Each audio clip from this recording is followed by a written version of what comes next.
আসসালামু আলাইকুম। আজকে আমি আপনাদেরকে তৈরি করে দেখাবো ওভেন ছাড়া গ্যাসের চুলায় খুব সহজে কিভাবে পিৎজা তৈরি করা যায় সেই রেসিপি। তবে আজকে আমি তৈরি করব একটু অন্যরকম ডিম পিৎজা। পিৎজা তৈরির ক্ষেত্রে সবথেকে ঝামেলার যে জিনিসটা সেটা হলো পিৎজার ডো তৈরি। পিৎজার ডোটা যদি পারফেক্টভাবে না হয় তবে পিৎজাটা খেতে কিন্তু খুব বেশি মজা লাগে না। তো আজকে আমি চেষ্টা করব পারফেক্টভাবে ডো তৈরি করা থেকে অন্যান্য সকল বিষয়ে টিপস অ্যান্ড ট্রিক্স শেয়ার করার। আশা করি রেসিপিটা আপনাদের অনেক কাজে আসবে। যেহেতু আমি ডিম পিৎজা বানাবো সেজন্য আমি এখানে 6টি কোয়েল পাখির ডিম নিয়েছি। এখন ডিমগুলো ভেঙে ডিমের সাদা অংশ থেকে কুসুমগুলো খুব সাবধানে আলাদা করে নিতে হবে, যাতে কুসুমগুলো ভেঙে না যায়। আর আলাদা করা ডিমের সাদা অংশ আমি পিৎজার ডোর মধ্যে ইউজ করব। এখানে বাটিতে আমি 1 কাপ পরিমাণ দুধ নিয়ে নিয়েছি। এখন ডিমের সাদা অংশগুলো একটু ফেটিয়ে দুধের মধ্যে দিয়ে দিব। তারপর দিয়ে দিব হাফ চামচের মতো ইস্ট। সবগুলো উপকরণ একসঙ্গে মিশিয়ে তারপর দিয়ে দিব স্বাদ মতো লবণ, 1 চা চামচ চিনি, 1 চা চামচ রান্নার রেগুলার তেল। এখন সবগুলো উপকরণ একসঙ্গে খুব ভালোভাবে মিশিয়ে নিতে হবে। এখন দিয়ে দিব 1 কাপ ময়দা। ময়দা দেওয়ার পর প্রায় 3-4 মিনিট ধরে ভালোভাবে একটু মথে নিতে হবে।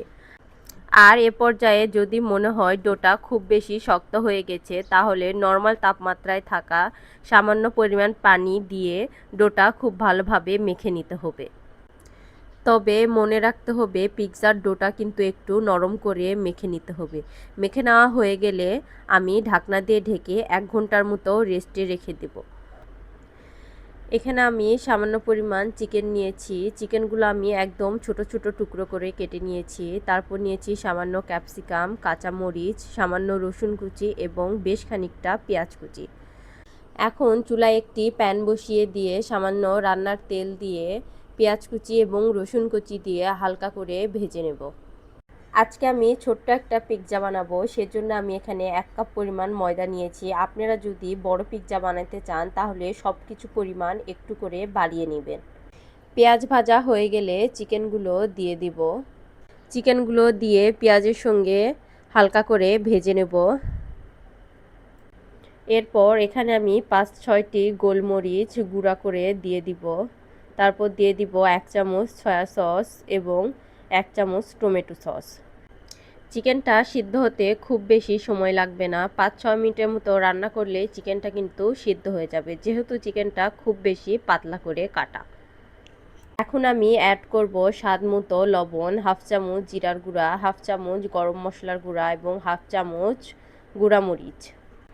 যেহেতু আমি এখানে রসুন কুচি ইউজ করেছি তাই আর বাটা মশলা দেইনি। আপনারা চাইলে রসুন এবং আদা মিলিয়ে হাফ চামচের মতো বাটা মশলা দিয়ে দিতে পারেন। এ পর্যায়ে সামান্য পরিমাণ পানি দিয়ে চিকেনটা রান্না করে নেব। এই তো আমার চিকেন রান্নাটা শেষ। চিকেনটা একটু ভাজা ভাজা করে রান্না করে নিতে হবে। এখন উপর দিয়ে সামান্য কিছু কাঁচামরিচ ছড়িয়ে দিয়ে চিকেনটা নামিয়ে নেব। আর এরই মধ্যে আমার পিৎজার ডোটা কিন্তু পুরোপুরি রেডি। এখন আবারও 2-3 মিনিটের মতো ভালোভাবে মথে নেব। তারপর যে পাত্রে পিৎজাটা বসাবো সে পাত্রে সামান্য পরিমাণে তেল এবং আটা ছড়িয়ে দিয়ে পিৎজার ডোটা খুব ভালোভাবে সেট করে নেব। এরপর কাঁটা চামচ দিয়ে ডোটা উপর দিয়ে ফুটো ফুটো করে দিতে হবে, যাতে করে রুটিটা ফুলে না যায়।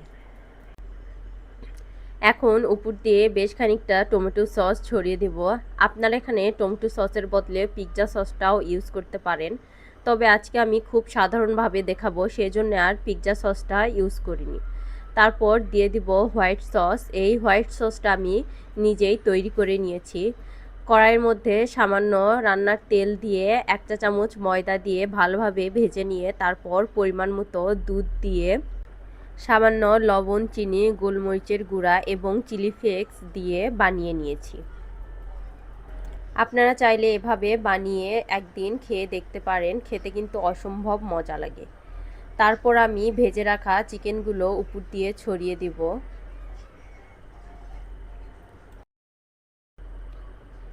তারপর চিকেনের উপরে গ্রেট করে রাখা চিজগুলো দিয়ে দিব। চিজের পরিমাণটা আপনারা আপনাদের পছন্দ মতো দিতে পারেন। যত বেশি চিজ দিবেন পিৎজাটা খেতে কিন্তু তত বেশি মজা লাগবে। চিজ দেওয়ার পর আলাদা করে রাখা ডিমের কুসুমগুলো একে একে বসিয়ে দিব। এ পর্যায়ে কাজটা কিন্তু খুব সাবধানে করতে হবে, তাছাড়া কিন্তু ডিমের কুসুমগুলো ভেঙে যাবে। এই তো কেটে রাখা ক্যাপসিকামগুলো দিয়ে দিব। আপনারা কিন্তু আপনাদের পছন্দ মতো সাজিয়ে নিতে পারেন। চাইলে আপনারা মাশরুম, ব্ল্যাক অলিভস ব্যবহার করতে পারেন, তবে আমি বাচ্চাদের জন্য বানিয়েছি তাই আর সেগুলো দিলাম না। এই তো এরপর আমি উপর দিয়ে কিছুটা কাঁচামরিচ, অরিগানো এবং চিলি ফ্লেক্স ছড়িয়ে দিলাম। যেহেতু পিৎজাটা আমি চুলায় বেক করব, সেজন্য চুলায় একটা প্যান বসিয়ে দিয়ে 5 মিনিটের জন্য ফ্রি হিট করে নিয়েছি। তারপর পিৎজাটা বসিয়ে দেব। এরপর ঢাকনা দিয়ে ঢেকে মিডিয়াম টু লো আঁচে রেখে 20 থেকে 25 মিনিটের মতো রান্না করে নেব। তাহলে দেখবেন পিৎজাটা পুরোপুরি রেডি হয়ে গেছে। আমি কিন্তু একটা কাঁটা চামচ দিয়ে চেক করে নিয়েছি। কাঁটা চামচটা যদি পুরোপুরি ক্লিন আসে তাহলে বুঝবেন পিৎজাটা ভিতর থেকে পুরোপুরিভাবে রান্না হয়ে গেছে। এই পিৎজাটা কিন্তু বিশেষ করে বাড়ির ছোট বাচ্চাদের জন্য, বাচ্চারা একটু অন্যরকম বা নতুন নতুন জিনিস খেতে বেশি পছন্দ করে, তাই মাঝে মাঝে যদি একবার এরকম করে বানিয়ে দেন তাহলে দেখবেন বাচ্চারা অনেক খুশি হয়ে যাবে।